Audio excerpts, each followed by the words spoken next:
नमस्कार।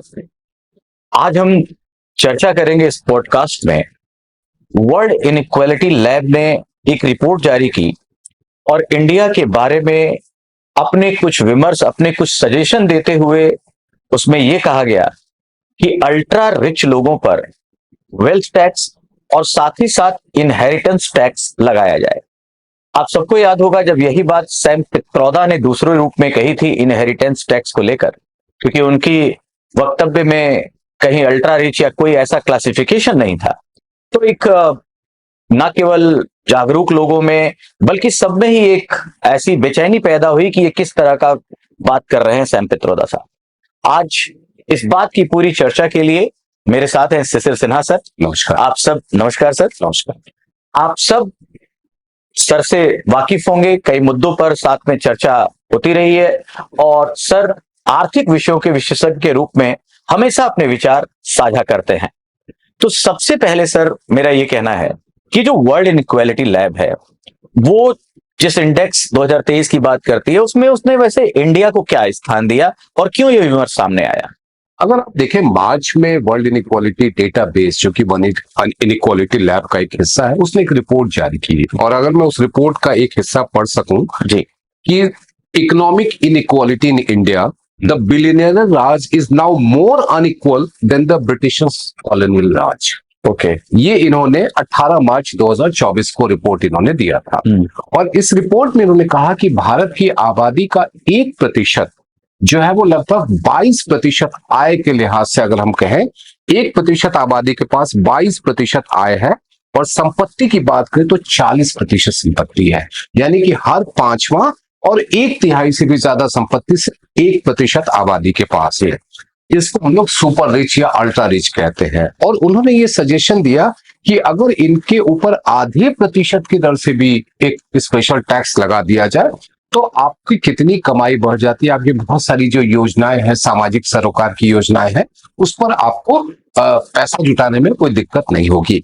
इसी का एक फॉलो अप कह लीजिए, जो कि मई के महीने में तीसरे सप्ताह में एक और रिपोर्ट इन्होंने जारी की। रिपोर्ट नहीं कहना चाहिए, एक स्टडी रिपोर्ट जारी की और उस स्टडी रिपोर्ट में जो है वो ये कहा गया कि जो सुपर रिच है, यानी कि जिनकी कमाई 10 करोड़ रुपए से ज्यादा की है सालाना, या एक ऐसी संपत्ति जिसकी कीमत 10 करोड़ रुपए से ज्यादा की है, उस पर विरासत कर यानी कि इनहेरिटेंस टैक्स या संपत्ति कर जिसको हम लोग वेल्थ टैक्स कहते हैं, यानी कि जो सुपर रिच है उनको वेल्थ टैक्स देना चाहिए और जो 10 करोड़ से ज्यादा कीमत की संपत्ति है उस पर इनहेरिटेंस टैक्स यानी कि विरासत कर लगाया जाना चाहिए। मैं इसको बहुत क्लियर बता दूं, इसका मतलब यह है कि ये सब पे की बात नहीं है।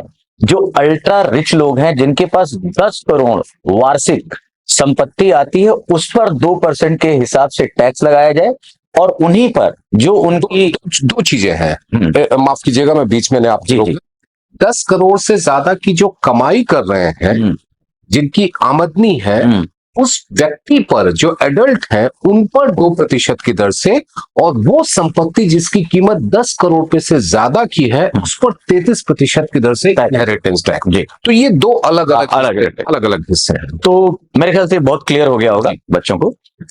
एक सर इसकी वायबिलिटी क्या है? मतलब अगर हम देखें, अगर सबकी बात होती और भारत का जो भी हमारा सामाजिक और सोशियो इकोनॉमिक स्टेटा है तो उसमें तो ऑब्वियसली ये वो नहीं है, लेकिन क्या अल्ट्रा रिच पर ऐसा टैक्स का सजेशन, इसको हम प्रोग्रेसिव मान सकते हैं और क्या हमें भारत सरकार को इसके बारे में सोचना चाहिए?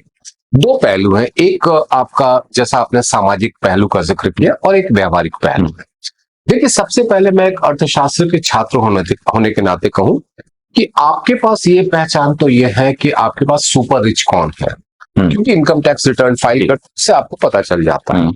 लेकिन संपत्ति के मामले में किसी भी संपत्ति की कीमत का सही आकलन करना वो बहुत आसान नहीं, क्योंकि हमारे पास लैंड रिकॉर्ड जो है, प्रॉपर्टी के जो रिकॉर्ड है वो बहुत स्पष्ट नहीं है। दूसरा ये भी है कि पीढ़ियां बदल जाती है लेकिन संपत्ति का हस्तांतरण पूरी तरह से पूरा नहीं हो पाता है, जिसको हम लोग म्यूटेशन कहते हैं। जी। उससे भी आपके लिए दिक्कत है कि आप किस आधार पर उसकी कीमत का आकलन करेंगे। एक सरल तरीका कीमत की आकलन करने का होता है कि सर्किल रेट के बेसिस पे, अगर आप किसी भी एरिया में है जो म्यूनिसिपैलिटी के एरिया में आता है, सर्किल रेट के हिसाब से आप उसकी कीमत तय कर लेते हैं। लेकिन कागज की उसकी कीमत क्या है, ओरिजिनल कीमत क्या थी और आज की कीमत क्या है, उसको आप कैसे देखेंगे, ये आसान नहीं। तो ये सारे जो आपके तकनीकी पहलू हैं। सामाजिक पहलू की अगर मैं बात करूं कि आज के दिन में अगर आपसे कहा जाए कि आपकी विरासत, आपकी संपत्ति है, उस पर हम 30% की दर से टैक्स लेंगे। ये कब टैक्स लगेगा? जब भगवान करे ऐसा हो, लेकिन आगे चल करके अगर आप ना रहें, आपके जाने के बाद उस संपत्ति का एक हिस्सा पे हम टैक्स ले लेंगे, बाकी हिस्सा जो है काटा जाएगा। क्या ये संभव है? व्यावहारिक तौर पर बिल्कुल ही संभव नहीं है, क्योंकि आज जब खानदान में, एक परिवार में जमीन के एक छोटे से टुकड़े के लिए जिस तरीके से विवाद चलता है, ऐसे में अगर एक सरकार का व्यक्ति, एक परिवार का व्यक्ति, एक कर अधिकारी, ये सब आमने सामने हो जाए तो इसका बंटवारा करना आसान नहीं होगा।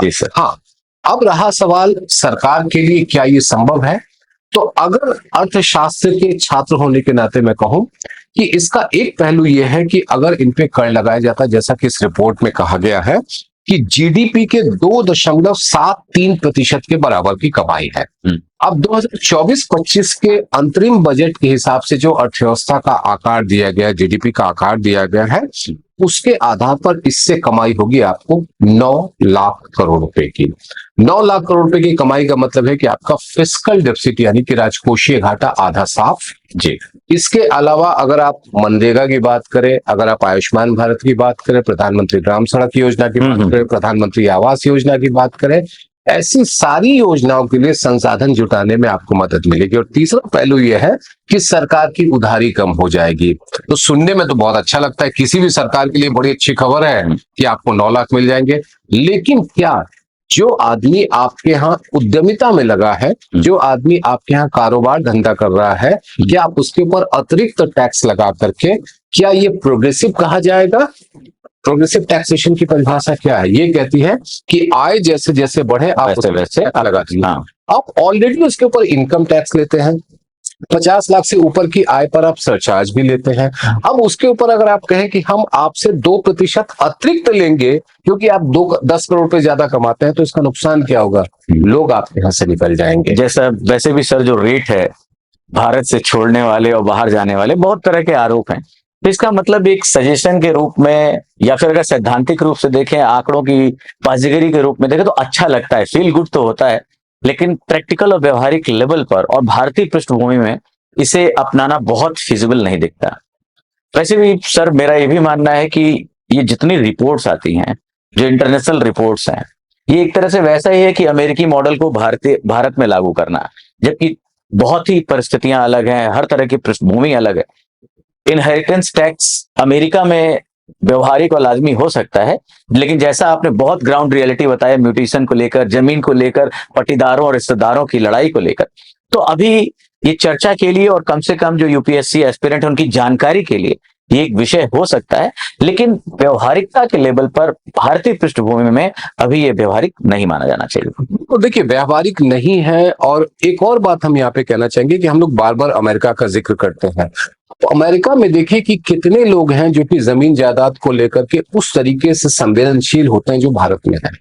भारत में जमीन के हर छोटे से टुकड़े के पीछे कितनी भावनाएं जुड़ी होती है। वहां पर इमोशन इस मामले में है कि आपने खर्च किया, आप भूल गए। आप वहां पर, हम अपनी जिंदगी में एक मकान बनाते हैं, वो अपनी जिंदगी में 4 बार मकान खरीदते हैं, बेचते हैं, 5 बार मकान खरीदते हैं, बेचते हैं। इमोशन नहीं होता है। हमारे यहाँ रियल इस्टेट, हमारे यहाँ जमीन जायदाद, हमारे यहाँ घर जिसको कहते हैं, उसमें केवल पैसा नहीं लगा होता, इमोशन लगा होता है। और इमोशन की वजह से व्यावहारिकता कहीं ना कहीं पीछे रह जाती है। ये एक सच्चाई है जिसको हमको समझना चाहिए। और यही वजह है कि जब सैम पित्रोदा साहब ने इसकी चर्चा छेड़ी इनहेरिटेंस टैक्स की, उसके बाद आप देखिए कि उनको राजनीतिक तौर पर कहीं भी समर्थन नहीं मिला। यहाँ उनकी पार्टी ने अपनी ही उनकी पार्टी ने इसका समर्थन नहीं किया। जी जी। ये इस बात को जताता है कि आप इस ग्राउंड रियलिटी को एक अमेरिका में बैठा हुआ व्यक्ति अपने तरीके से परिभाषित कर रहा है और भारत में बैठा हुआ एक राजनीतिज्ञ जमीनी हकीकत को देखते हुए उस चीज को खारिज कर रहा है। तो इससे ज्यादा व्यावहारिकता को समझने के लिए हमें और किसी आधार की जरूरत नहीं होगी। करेक्ट। तो मेरे हिसाब से इस चर्चा से ये क्लियर हो गया होगा कि जो वर्ल्ड इनइक्वालिटी की लैब की रिपोर्ट थी और एक सजेशन था, स्टडी रिपोर्ट में एक सजेशन आया कि भाई क्यों ना अल्ट्रा रिच लोगों पर, जो बिलियनियर्स हैं, उन पर वेल्थ टैक्स 2% का और इनहेरिटेंस टैक्स 33% का लगाया जाए। तो एक सजेशन के रूप में और एक थ्रेशोल्ड भी दे दिया गया उन्होंने। हाँ, इसके रूप में माना जा सकता है, लेकिन व्यवहारिकता को लेकर अभी इस पर बहुत विचार करना या ये बहुत महत्वपूर्ण सजेशन है, इसको स्वीकारा नहीं जा सकता। Thank you sir.